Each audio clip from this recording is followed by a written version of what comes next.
오늘 오전에 하나님 말씀은 이사야서 32장입니다.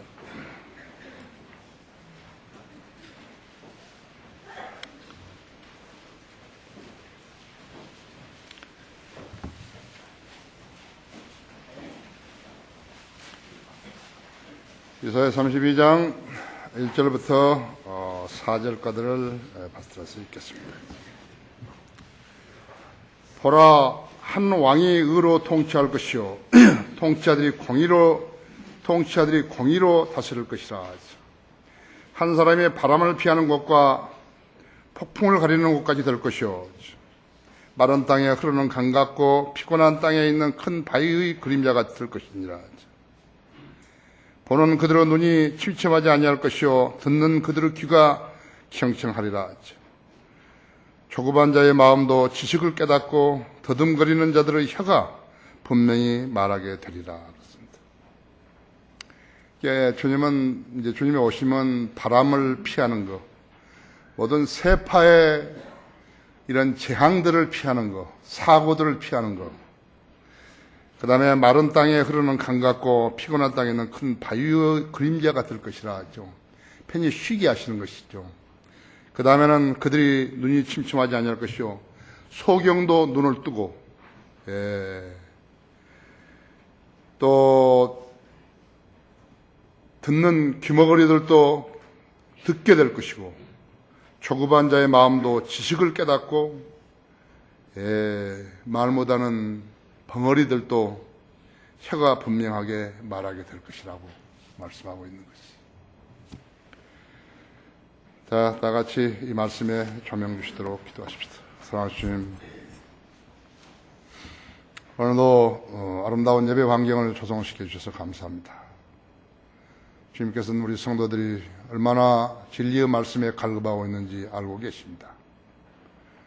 오늘도 제가 이 말씀으로 설교할 때 자신의 믿음의 분량으로 잘 소화시키고 또 깨우치는 소중한 계기 되게 해 주십시오.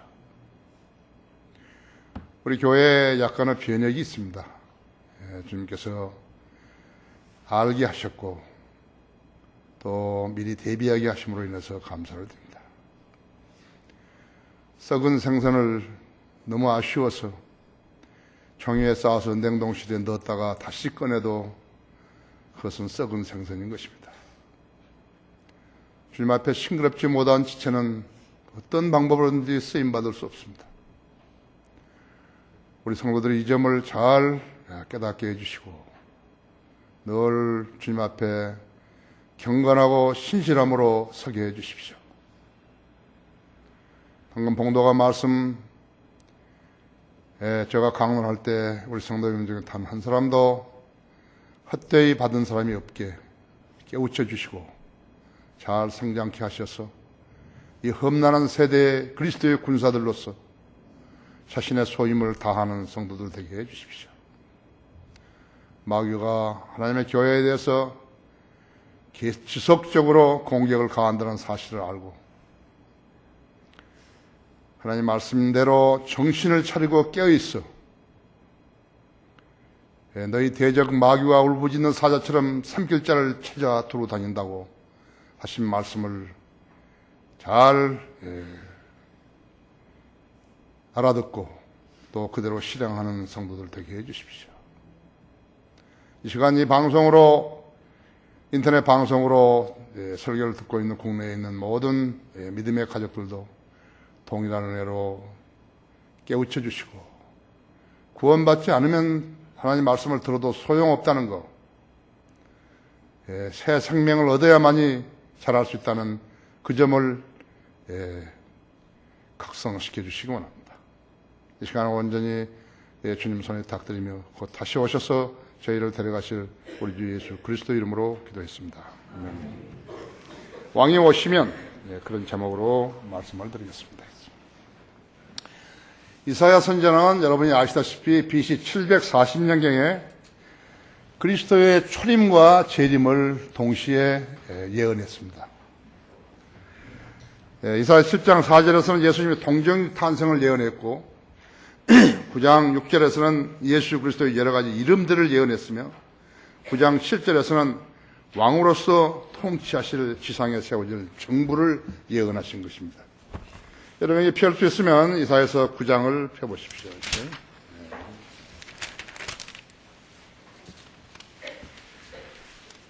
9장 6절에서는 이는 우리에게 한 아이가 태어났고 우리에게 한 아들이 주어졌으니 정부가 그의 어깨 위에 있을 것이요 그의 이름은 경이로운 분이라 상담자라 능하신 하나님이라 영원하신 아버지라 화평의 통치라 불리리라.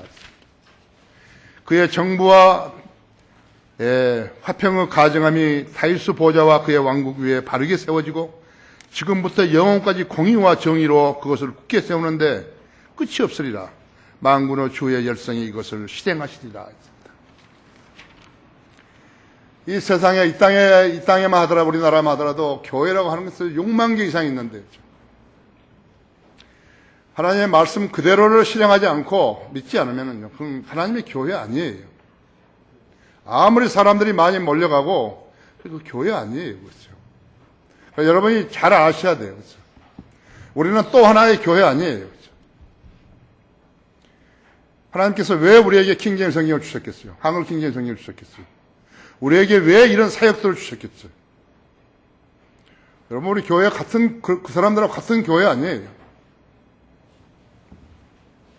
예수님은 BC 4년에 태어나셔서 AD 30년경에 공생애를 시작하시면서 자신을 유대인의 왕으로 제시했지만 막 그렇게 AD 30년이 아니라 AD 한 27년쯤 됐을 거예요. 약 30세가 되셔서 시작했으니까요. 예수님이 죽으신 지가 이제 달력이 맞다만 AD 30년이죠. 유대인들은 주님을 왕으로 받아들일 거부함으로써 그때 천국은 이루어지지 못했고 성경의 예언들은 주님의 재림에 맞춰지게 된 것이에요.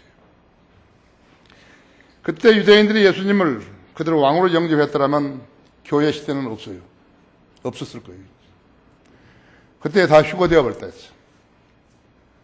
스테판이 사도행전 7장에서 이스라엘 민족에 대해서 거국적으로 마지막 복음을 전했을 때 그때 회개하고 받아들였더라면요, 휴거된 거예요. 교회 이상 더 없어요.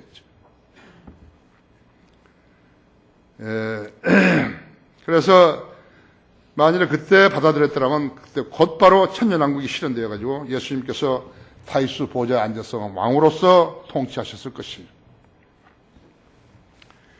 어떤 선지자들은 그리스도의 오심을 기록하고 예언했으면서도요, 그것이 초림인지 재림인지 구분하지 못했어요. 그것을 구분하지 못하면서 예언을 한 것이에요. 이 구원에 관해서는 너희들에게 임할 은혜에 관하여 예언한 선지자들이 열심히 조사하고 살펴보았던 것이며 그들 안에 계셨던 그리스도의 영이 그리스도의 고난과 다가올 영광을 미리 증거하실 때 그 영이 무엇을 또 어떤 시기를 지시하는지 탐구했던 것이니라. 그들이 행한 사역들은 자신들을 위한 것이 아니라 우리를 위한 것임이니 그들에게 계시되었고 이것이 하늘로부터 보내신 성령으로 너희에게 복음을 전하는 자들을 통하여서 너에게 이제 전해졌으며 천사들도 살펴보기를 간절히 바라는 것들이었느냐. 모르는 거예요. 선지자들이 말을 해놓고도 모르는 거예요. 여러분은 지금 편안하게 앉아서 알고 계시는 것이죠. 여러분이 알고 있는 지식은 소중한 것이에요. 다른 사람 몰라요. 여기 계신 게 목사들이 모르는 거예요. 전혀 모르니까 헛소리를 하는 거예요. 그래서 많은 성경 학생들이 자기 당대에다가 초점을 맞춰가지고 성경을 해석하려다가 보니까 엉뚱한 해석을 내놓기도 한 것이. 지금은 2017년 AD 2014년 아니에요. 그렇죠? 갈보리 십자가를 놓고 성경의 예언들은 그 이전과 그 이후에 상당한 접근을 가져온 것이에요. 예를 들면 본문처럼 왕국을 통치하실 예언들과 이방인들의 구원을 놓고 볼 때 십자가가 없는 상황에서는 아리송하고 혼미할 뿐이었다고 했죠. 십자가가 있고 나니까 그때부터 이제 조금 가닥이 잡힌 거예요. 열심히 연구하고 찾은 사람들이 C.I. 스코필드라든지 크란스 라킨이라든지 피터 락만이라든지 그런 사람들이 나와가지고 향상된 지식을 제시한 거예요. 그럼 그런 지식을 접하지 못한 사람들은 지금 미궁 속에 있는 거예요. 같은 거 아니에요? 여러분, 같은 거 아니에요? 그죠? 같은 거 아니죠. 본문은 왕의 초림과 더불어서 천년왕국의 통치까지도 말씀하고 있는데 반해서 십자가에 관해서는 이사야서 53장에서 말씀하고 있는 것이에요. BC 710년경이죠. 또 이사야 54장에서는 이스라엘의 회복을 말하고 있고, 성경의 가닥을 잡지 못한 사람들에게 이와 같은 예언들은 계속해서 혼란만을 가중시켰을 뿐이에요. 초림 때 성취되지 못한 천국은 BC 740년에서 2014년까지 무려 2754년 이후로 연기되어 버린 것이에요. 이사야 선지자가 기록했던 이사야 선지자 자신도 그때와 시기에 관해서는 알지 못한 것이. 자기는 그냥 성령님께서 역사하신 대로 성경만 기록했을 뿐이죠. 그거 알 수 없었다 했죠. 성경은 2014년의 성도들만을 겨냥해서 기록된 것이 아니라는 점을 여러분들은 알아야 하는 것이죠. 그런데 많은 사람들이 자기가 사는 세대, 생애 속에서 무엇이 이루어지고 무엇이 어떻게 되고 할 것이라고 생각하고 있는 거 아니에요. 우리는 지금 주님의 공중 재림을 기다리고 있어요. 주님이 오시면 어떤 분인가를 본문은 제시해주고 있고, 주님의 재림이 늦어졌을 뿐이지 예언이 이루어지지 않는 것은 아니에요. 마태복음 5장 18절에서도 진실로 진실로 내가 너에게 말하노니 하늘과 땅은 없어져도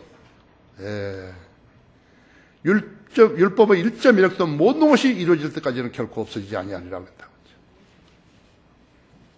이것을 믿는 것이 그리스도인이에요. 예수님이 안 오신다고 헛소리 하면서 헛짓하는 것은 그것은 그리스도인 아니에요. 주님을 무엇과 비교할 수 있을까? 그것이 주제예요. 첫 번째가 바람을 피하고 폭풍을 가리는 것 같이 될 것이요. 그렇게 하는 것이죠. 거기 2절에 32장 2절에서 1절에서는 보라 한 왕이 의로 통치할 것이요 통치자들이 공의로 다스릴 것이라. 한 사람이 바람을 피하는 곳과 폭풍을 가리는 곳이 될 것이요. 주님은 인생의 바람을 피하는 피난처에 있으시다. 인생의 바람은 예측 불어이고 사방에서 불어온다고. 동서남북 가리지 않고 어느 쪽에서 불어올지 모른다고. 예기치 못한 시기에 불어닥친 고난을 사고라고 우리가 부르는데, 그런 고난은 단 한 번으로 끝났으면 좋겠지만 인간의 바람대로 되어지는 거 아니라고. 예측할 수 없는 인생의 사고와 재앙을 피하려고 나약한 인간들은 무엇을 하는 것인가? 그러니까 점쟁이를 찾아가는 것이죠. 우리나라 1년에 점으로 3조 원이 점쟁이들한테 들어가는 것이죠. 점쟁이들 중에 자기 운명을 아는 자는 한 명도 없다고 하죠. 점쟁이들 중에서 자기가 그날 얼마를 벌 것인지 아는 자는 한 명도 없는 거예요. 어떤 병이 어떻게 될 것인지 아는 자도 한 명도 없어요. 그런 점쟁이들이 왜 생겨나는 것인가? 나무 말을 신뢰하기를 좋아하는 사람들은 인간의 심생을 써먹는 것이에요. 여러분은 왜 점쟁이한테 안 가는 것이에요? 여러분은 성경을 믿기 때문에 안 가는 것이에요. 그걸 아셔야 되죠. 사람이 막 병이 들고, 아기가, 자식이 병이 들고, 무슨 어떻게 해야 될지는 모르겠고, 그러니까 그 이전 일도 상상하지도 못하고, 그 이후의 일도 상상하지 못하고, 비탄하고, 싸우고, 갈등하고, 그런다고 하죠. 그런데 해결될 거 하나도 없어요. 해결될 거 하나도 없어요. 이것이 마귀 장난인 것이요. 기상예보관들 있죠, 기상예보관. 나는 금년에 계속해서 이렇게 기상예보 들었는데요. 기상예보 그나마 좀 맞은 것은 2번 있었어요. 그러니까 한 20번 들었는데 18번이 틀린 거였죠. 그래서 그때부터 믿지 않는다고 했죠. 예보관들은 곤욕을 치르는 거예요. 예, 그들은 예보를 위해서 기상 위성이 있고 레이더가 있고 구름의 형성, 예, 태풍의 진로 이런 것을 가늠하면서 내놓는 것이죠. 근데 틀려버린 거죠. 그들은 단 한 번도 심한 폭풍과 지진, 폭우, 쓰나미, 산불이 하나님이 보내신 것이라고 말한 적이 없어요. 어머니 자연이 보냈다는데. 어머니 자연이 누구예요? 나는 그것이 알고 싶은 거예요. 그 사람들이 먼저 어머니 자연을 좀 설명했으면 좋겠다고 했죠. 하나님이 보내셨다고 그렇게 말하면 그 사람은 해곡감이에요. 욥기 38장 28절에서는 비에게 아비가 있느냐? 이슬방울은 누가 낳았느냐라고 물으신다고 했죠. 그래서 로마 3장 4절에서는 사람들은 모두 거짓말쟁이다. 하나님은 참되시는 사람은 모두 다 거짓말쟁이라 했죠. 여러분 그 말을 지나가면 안 돼요. 사람은 모두 다 거짓말쟁이라고 해요. 우리도 전에는 모두 다 거짓말쟁이였어요. 그래서 우리 구원받고 나서 우리의 양심이 그리스도의 피로 씻겨지고 말씀은 물로 씻겨졌기 때문에 그런 거짓말 안 된다 했죠. 그런데 거짓말을 하게 되면 어떻게 되는가? 마귀에게 지배당하고 있는 것이죠. 마귀가 관장해버린 사람이 거짓말하는 것이죠. 인간이 규명할 수 없는 신들이 있어요. 그들이 창세기 6장에서 하나님의 아들들이라는 이름으로서 이 땅에 와가지고 사람들의 딸들에게 들어가가지고 그들 사이에서 거인들이 태어난 것이에요. 그들이 지은 죄악으로 인해서 하나님께서는 사람을 지으신 것을 후회하셨고 그들을 쓸어버리기 위해서 노아와 홍수를 일으키셨던 것이에요. 오늘의 동성연애들, 짐승과 교접하는 것들, 세상의 과학자들, 기상예보들이 각급 학교 선생들, 기상예보관들, 각급 학교 선생들, 배우는 학생들은 어머니 자연이 무슨 인격이 있어가지고 그런 심수를 부르는 줄로 알고 있는 것이죠. 한심하죠? 성경이 없었다고 생각해봐요. 세상이 얼마나 더 악할 것인지. 이것이 현대 교육이에요. 우리가 하나님의 인도하심에 따라서 학교를 세워놨는데 자기 자식을 세상에 보내는 거예요. 뻔뻔스럽게. 왜 그런지 아십니까? 여기 다니면 좋은 학교 못 가니까 너는 세상에 가서 돈 벌어라 이거예요. 출세해가지고. 그 심형을 알 수 있죠? 알 수 있다 했죠. 며칠 전에 세계 40개국 교육평가에서요. 한국이 1위 했습니다. 1위. 그런 교육을 하는 한국이 1위라고 하죠. 일본도 제치고 캐나다도 제치고 다 제치고 싱가포르 이런 거 다 제치고 한국이 1위 했다고. 여러분 한국이 교육 1위라고 생각하세요? 이 세상에는 자연재해뿐만 아니라 질병들, 범죄들뿐만 아니라 세월호 같은 인재도 있는 것이죠. 인간에게는 고난의 바람을 피할 수 있는 피난처가 필요한 거예요. 그걸 여러분이 시인하셔야 한다 했죠. 수고하고 무거운 짐진 자들아 다 내게로 오라 했죠. 내가 내게 쉼을 주리라 했죠. 나의 명예는 나는 온유하고 겸손하니 나의 명예를 메고 나에게서 배우라 했죠. 그래야만 너희가 쉼을 얻으리라고 했다고. 사람들은 어떤 것인가? 사람들은 십자가 달고 하는 교회 이렇게 만들어놓으니까 교회가 그거 인정한다고요. 그거 1차 속는 것이에요. 90%, 98% 이상의 교회들이 하나님이 세우신 교회가 아니기 때문에 피난처가 못 되는 것이죠. 그들 교회들은 하나님의 덕을 본 것이 아니라 그들은 교인들의 돈으로 부자가 된 자들이라고 하죠. 그들은 주 하나님과 아무런 관계가 없어요. 창조주 하나님과 관계도 없고 구속주 하나님과 관계도 없고 심판주 하나님과는 관계가 있다고. 나중에 이제 심판을 받아야 되니까. 진리와 무관한 교회는 하나님이 세우신 교회 아니에요. 생활고, 폐업, 장기 실직, 질병, 병원이 고치지 못하는 질병, 갈등 등 어떤 것은 인간의 노력을 해결할 수 없는 것들이 많다고 했죠. 자살로 문제를 해결할 수 있는 것인가? 해결할 수 없어요. 자살하는 사람들은 뭐 아무것도 모르는 사람들이죠. 진리와 무관한 사람들이라고 했죠. 이런 문제들이 드러나게 해결을 본다면요. 어떤 교회를 통해서 그런 것을 해결을 본다면 그 교회에 아무리 크게 지으면 뭐래요. 엄청나게 많이 모일 텐데요. 그렇죠. 그러니까 하나님을 믿으려고 하고 진리를 알려고 하는 게 아니라 그런 재앙에서 벗어나기 위해서 인생 문제를 해결하기 위해서 그들을 찾을 거란 말이에요. 그것이 지금 한국 교회, 대형 교회들이라고 하죠. 속였잖아요.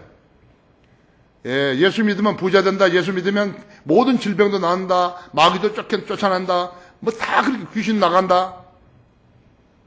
나중에 뭐 했는가? 이게 돈 벌어버린 거라고. 거짓말했죠? 만일 그런 것이 사실이라 같으면 믿음도 필요 없고 바른 성경이 왜 필요하겠어요? 주님께서 믿는 사람에게 자신이 폭풍을 피하는 항구가 되시고 집 없는 사람에게 집이 되시고 전쟁에서는 요새가 되시며 화평을 필요로 하는 사람들은 성소가 되시겠다고 말씀하셨다 했죠. 고난을 받아라 해치를 나가야 하는 사람들에게 절대로 필요한 분은 예수 그리스도이심을 알아야 된다 했죠. 뭔가 의심을 한다면 그 사람은 자기가 잘못된 것이지 성경이 하나님이 잘못된 거 아니라고 했죠. 주님은 인류를 지옥에서 구출해낼 수 있는 유일한 분이시라는 것을 알아야 된다 했죠. 주님을 무엇과 비교할 수 있을까? 두 번째로 마른 땅에 흐르는 강 같고 피곤한 땅에 있는 큰 바위의 그림자 같을 것이니라 하죠. 그 2절 후반 부분에 마른 땅에 흐르는 강 같고 피곤한 땅에 있는 큰 바위의 그림자 같을 것이니라 하죠. 주님은 마른 땅에 흐르는 강 같으시다고 하죠. 서부 아프리카뿐만 아니라 아프리카죠. 아프리카 땅은 건기에 메마른 땅이 되는 것이에요. 먼지만 푸석푸석하고요. 사막화가 된다 했죠. 땅인데 식물이 자라지 않기 때문에요. 동물도 살 수가 없는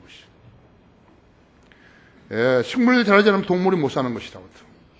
동물을 못 기르니까 인간이 살 수 없게 된 것이에요. 아프리카 사람들은 가축이 재산인데 그것을 주고 장가도 하고 그렇게 하는데 그 가축이 풀 없으니까 자랄 수가 없잖아요.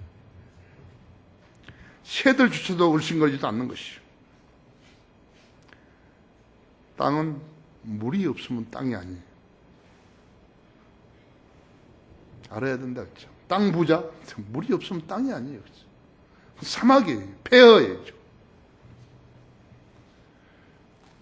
물이 없는 땅은 사막화된다 했어요. 어머니 대자연은 창조주 하나님께 물을 주시면서 시작되는 것이에요. 창조주 하나님께서 물을 주시면서 시작되는 것이에요. 그것을 사람들은 어머니 자연이라고 부른다고 했죠. 창조주 하나님께서 비를 주시지 않으시면 자연이 없고 사막화된다고 했죠. 창조주 없이 생명이 존재할 수 있다는 것은 거짓말이라고 했죠.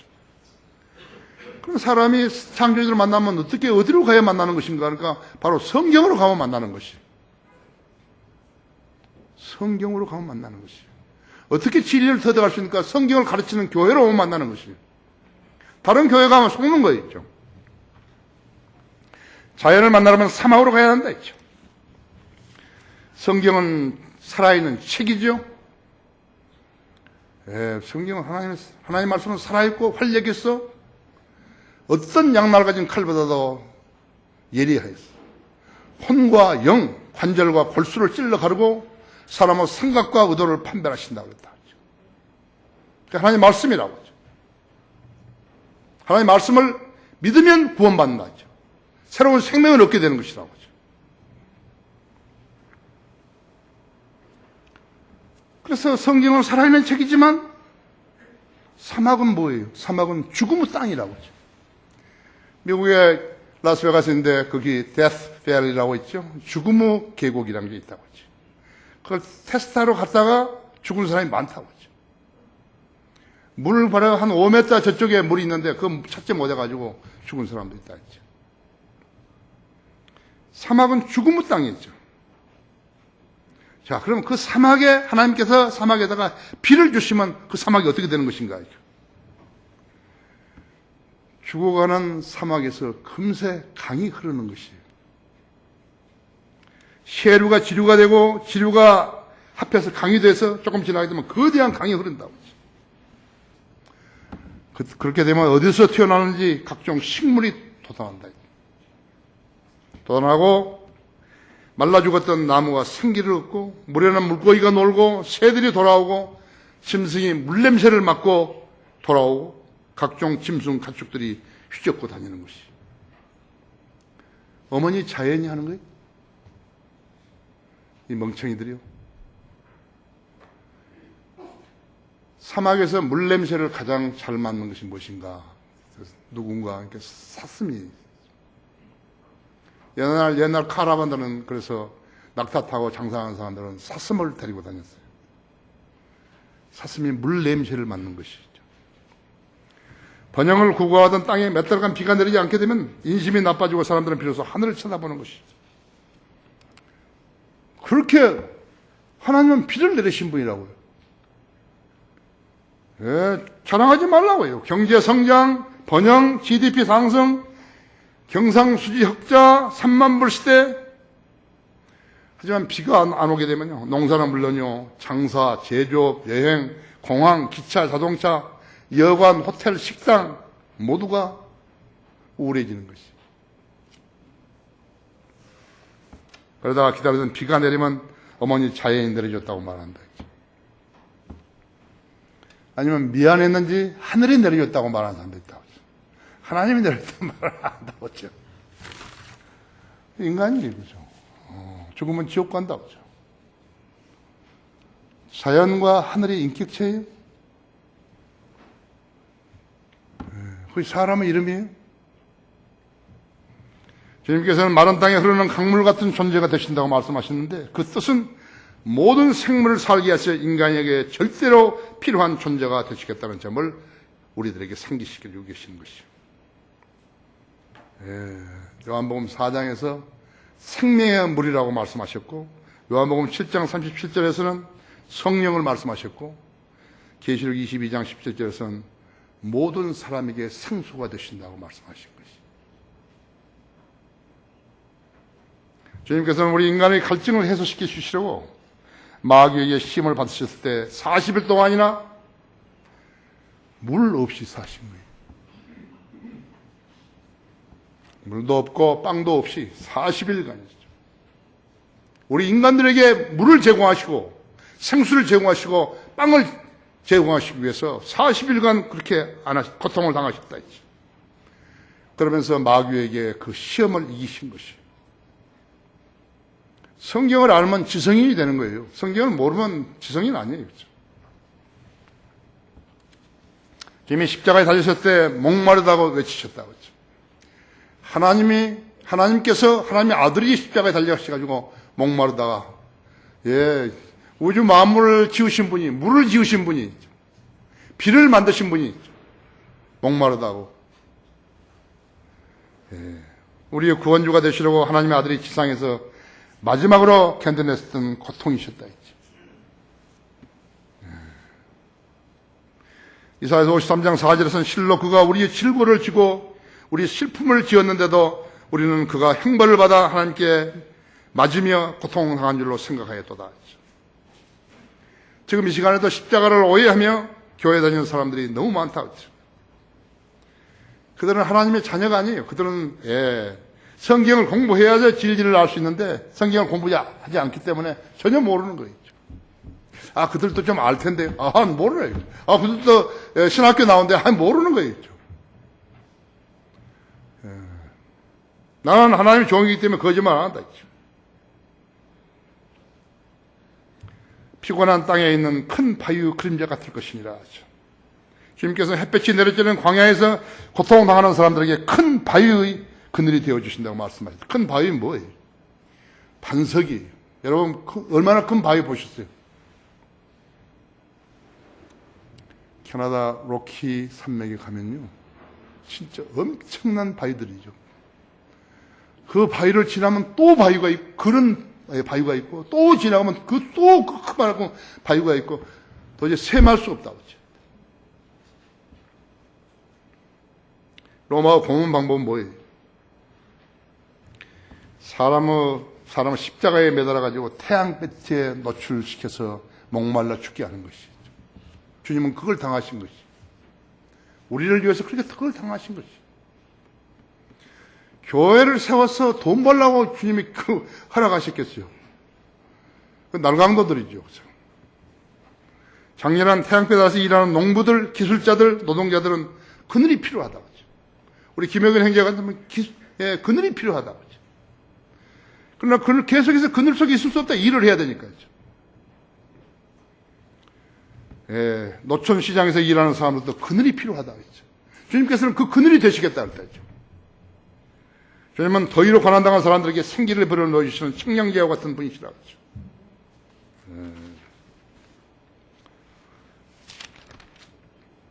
오직 주를 낭망하는 자는 자기의 힘을 새롭게 하리니 독수리처럼 날개로 치솟을 것이요 그들이 달려도 피곤치 않으며 걸어도 곤비지 아니하리라. 왜 하나님께서 이 말씀을 써놓으셨겠어요? 하나님께서 왜 이사야서 40장 31절을 써서 우리에게 주셨겠어요?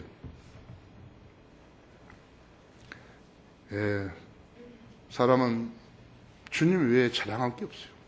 구원받은 사람은요, 예수 그리스도 외에 자랑할 게 없는 거예요. 나는 이런 사람이라고, 나는 이런 기교가 있고, 이런 지혜가 있고, 그렇다고 자랑하는 거, 그건 얼간이에요. 구원받지 않은 사람은 현실적으로 자랑할 게 하나도 없어요. 지상 생명을 자랑하는 거예요. 조금 있으면 죽어가지고 썩을 몸을 자랑하는 거예요. 얼짱을 자랑하는 거예요. 몸짱 자랑하는 거예요. 죽음과 함께 사라져버릴 영광을 자랑하는 것이에요. 주님을 무엇과 비교할 수 있겠는 것인가? 세 번째로, 주님은 불완전한 우리를 온전한 사람이 되게 하신다.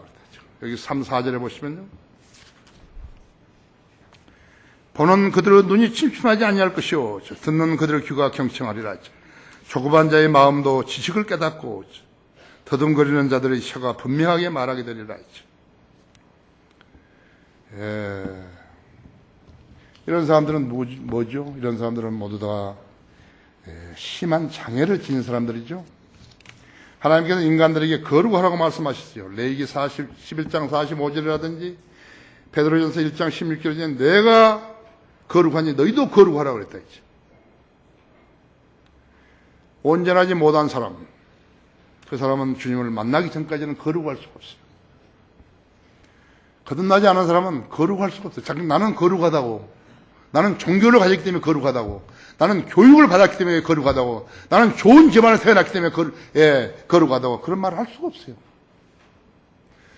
그 사람이 그런 말을 했다 하더라도 그건 통하는 거 아니에요. 그렇죠? 주님을 만나 성경대로 믿는 사람들은 대단한 사람들인 것이에요.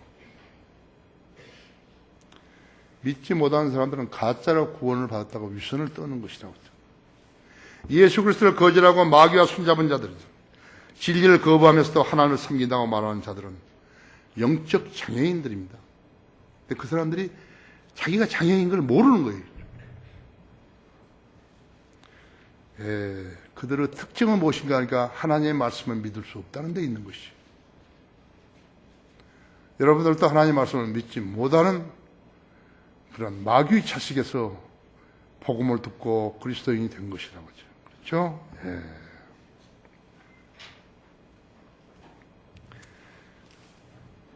거기에 요한복음 12장 한번 읽어보십시오. 이것은 하도 중요하기 때문에 마태복음, 마가복음, 누가복음, 요한복음 다 있어요. 12장 37절에 이것은 이사야서 6장 9절 10절을 인용한 것인데요.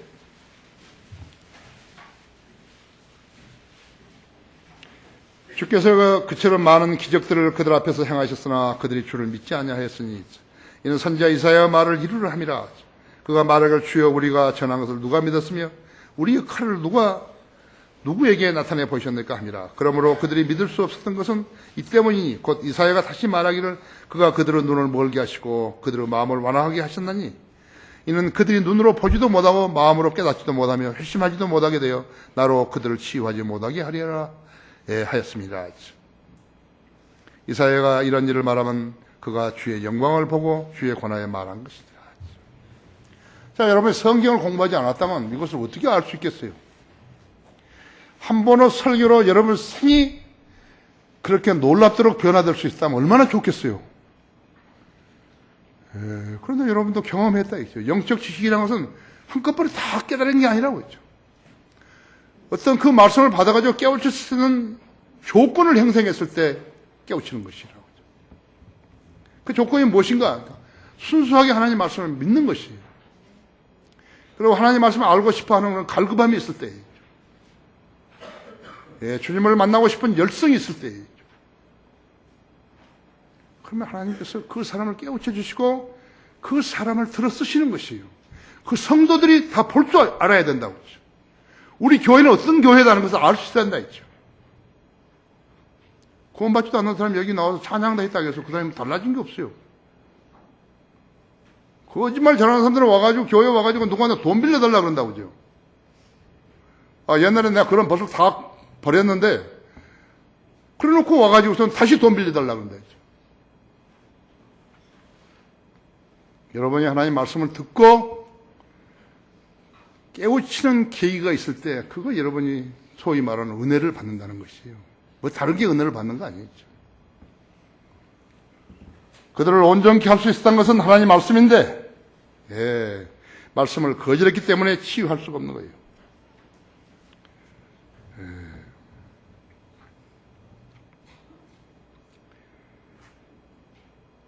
예수 그리스도를 거절하고 마귀와 손잡은 자들이죠. 진리를 거부하면서도 하나님 섬긴다고 말하는 자들은 영적 장애인들인 것이에요. 거역하면 마법하는 자와 같고 완고하면 완고하면 행악과 우상 숭배자와 같다. 우상 숭배와 같다 할 때 했죠. 하나님의 말씀을 잘 일깨워주는데 왜 거역하는 거예요? 하나님의 말씀을 잘 일깨워주는데 왜 고집을 부리는 거예요? 왜 모르면서 아는 척하는 거예요?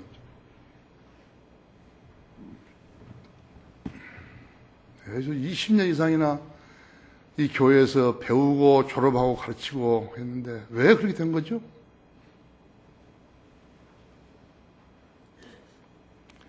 주님이 다시 오시면 어떻게 되는 것인가? 모든 장애인들도 온전한 사람으로 변모된다. 그 이사야서 35장을 보십시오.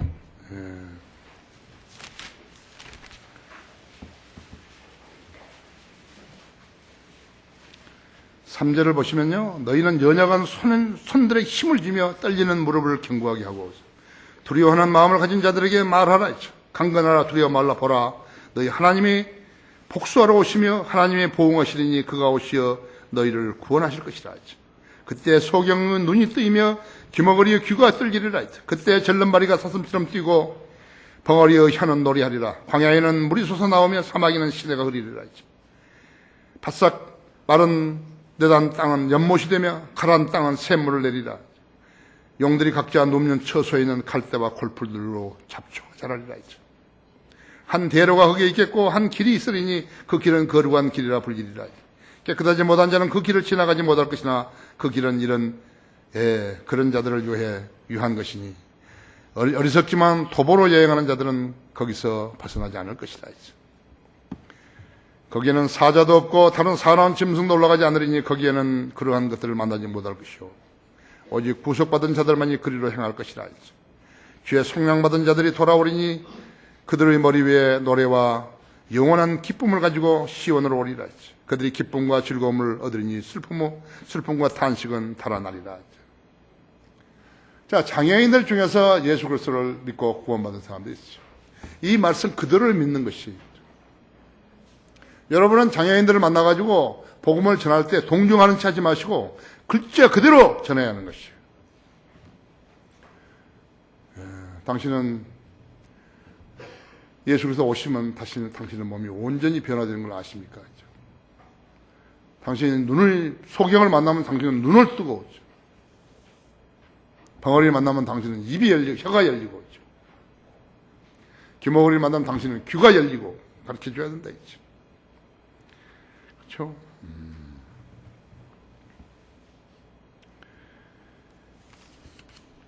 천년왕국 백성들은 하나님의 능력으로 보호받게 되고 온전한 사람으로 살게 되는 것이죠. 그래서 데살로니가전서 5장 23절에 했어요. 네? 화평의 하나님, 바로 그분께서 너희를 온전히 거룩하게 하시고 너희 온 영과 혼과 몸이 우리 주 예수 그리스도께서 오실 때까지 책망할 것이 없게 보존되기를 하나님께 기도하라.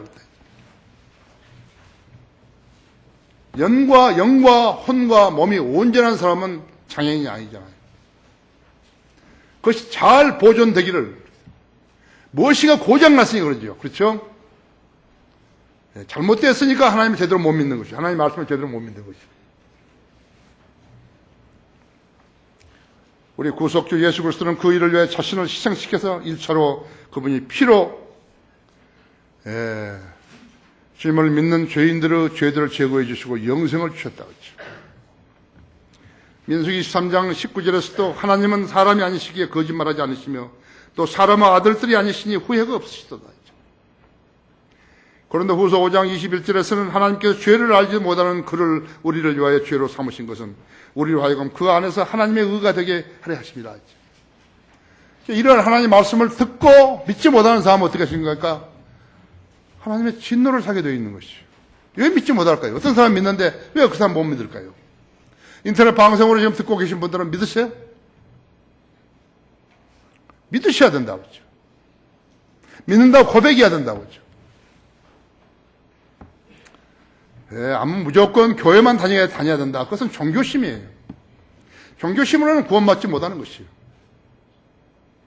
이렇게 하나님의 말씀 기록된 대로 민수기 23장 19절이라든지 고린도 후서 5장 21절이라든지 그대로 믿는 거예요. 그대로였죠. 우리 시대의 가장 경이로운 일들 중 한 가지는 그분의 거룩함과 사랑, 이 두 가지를 모두 충족시키는 구원의 길을 찾아내신 것이라고.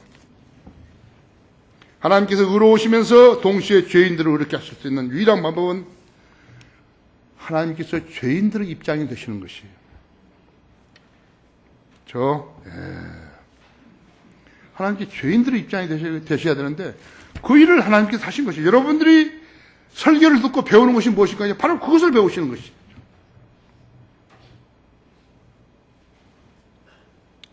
따라서 하나님 앞에서 율법으로 의롭게 되는 사람은 아무도 없다는 것이 분명하니 이는 의인은 믿음으로 말미암아 살리라 하였음이니라. 율법은 믿음에서 난 것이 아니니라. 그러나 그것들을 행하는 자들은 그것들로 인해서 살리라고 하였느니라. 그리스도께서 우리를 위하여 저주가 되셔서 율법의 저주로부터 우리를 구속하셨으니 기록되기를 나무에 매달린 자는 누구나 저주받은 자라 하였도다. 예수 그리스도는 우리를 위해서 죄가 되시고 저주가 되시고 뱀이 되셔야 했다. 찬송가 부르고 즐거워하고 그런 게 아니에요. 교회 가서 즐거워하고 교제했다 그러고 그런 게 아니라 알고 해야죠. 상대편의 믿음에 대해서 폐를 끼치면 안 돼요. 손상을 입히면 안 된다 했죠.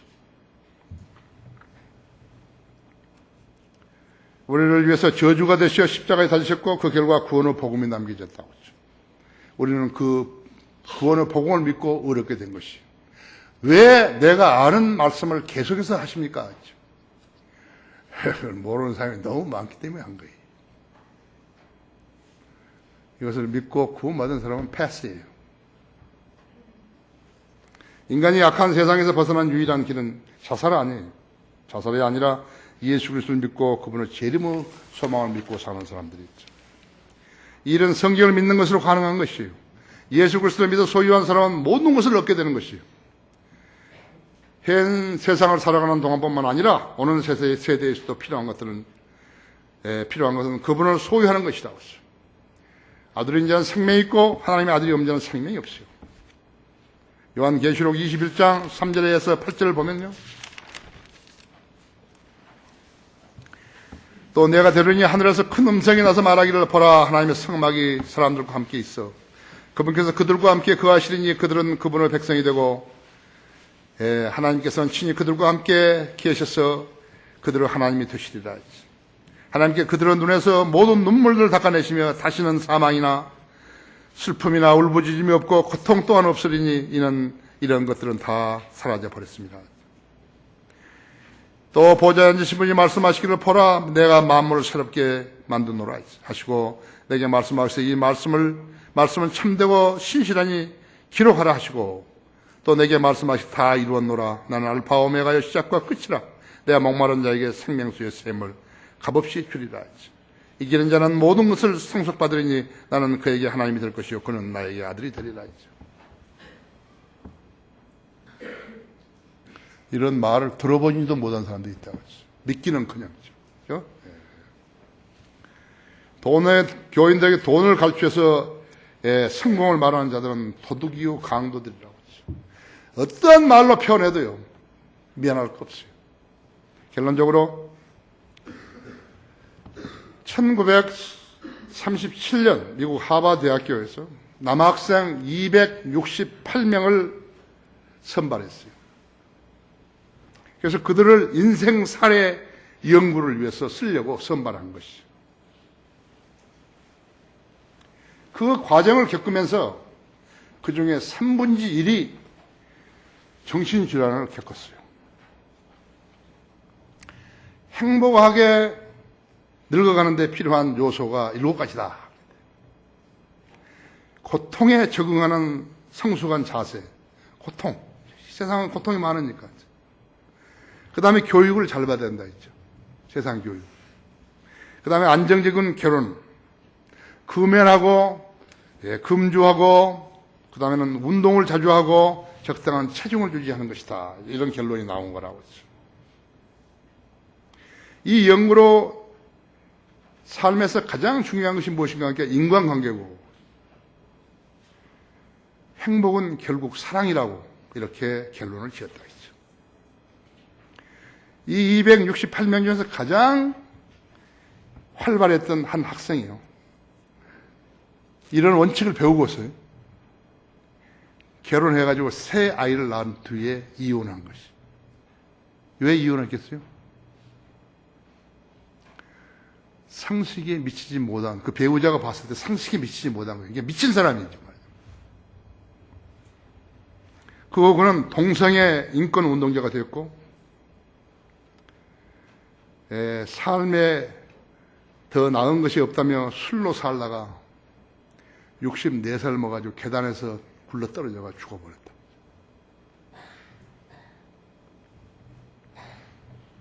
이 연구를 주도해온 조지 베일란트라는 하버드 정신과 교수가 시사월간지 아틀란틱 만트리에 기고한 글이에요.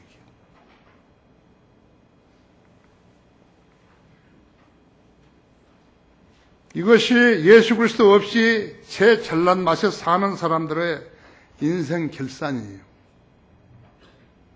여러분도 이 시점에서 여러분 자신을 한번 들여다보실 필요가 있다 했죠. 나는 지금 행복하게 살고 있는 것인가 했죠. 여러분 예수 그리스도를 만나서 행복하지 못한다면 문제가 있는 것이에요. 어떤 문제인가? 온전히 주님을 주님의 말씀을 신뢰하지 못한 데 있는 것이에요.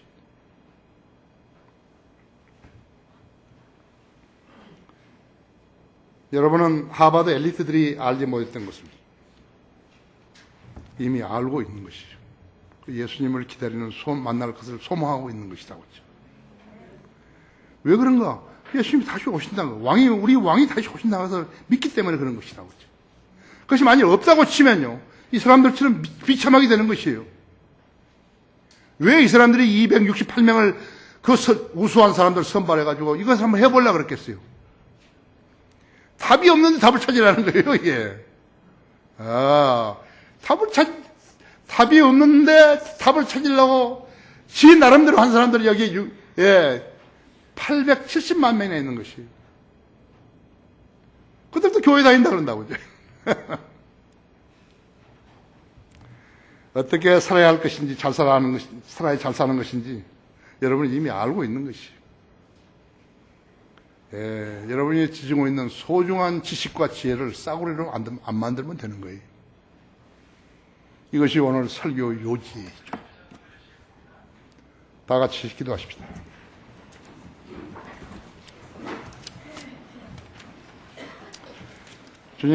주님께서 저게 지혜로 준비하기 위해서 말씀을 전했더니 오늘도 우리 성도들이 매우 많이 고무되었습니다. 이것은 우리 성도들이 하나님 말씀을 잘 들었다는 그러한 증거입니다. 지금까지 하나님 말씀을 듣는데 소홀히 했더라도 오늘 하나님 말씀을 듣고 자신의 생의 변화를 가져오게 해주십시오. 이 세상에는 우리가 신뢰할 것이 아무것도 없습니다. 오직 성경의 하나님밖에 없습니다. 하나님께 우리에게 지침서를 주셨는데 이 지침서를 헛되이 사용하게 되면 우리는 탈락하게 된다는 것을 알아야 합니다. 한번 영적으로 썩어버리면 회복이 불가능합니다. 마귀가 그렇게 하기 위해서 밤낮 한시도 빼지 않고 우리를 지켜보고 있는 것입니다. 우리로 하여금 정도의 길에서 벗어나게 하는 것입니다. 우리 성도들이 마음을 추스리고 지금까지 그렇게 살지 못했다면 다시 마음을 새롭게 하여 주님께 나오게 해주십시오. 이 초청시간 주님 영광을 위해 써주십시오. 우리 성도들이 나와서 무엇을 기도하든지 주님 들으시고 이루어 주십시오. 우리 주 예수 그리스도 이름으로 기도했습니다.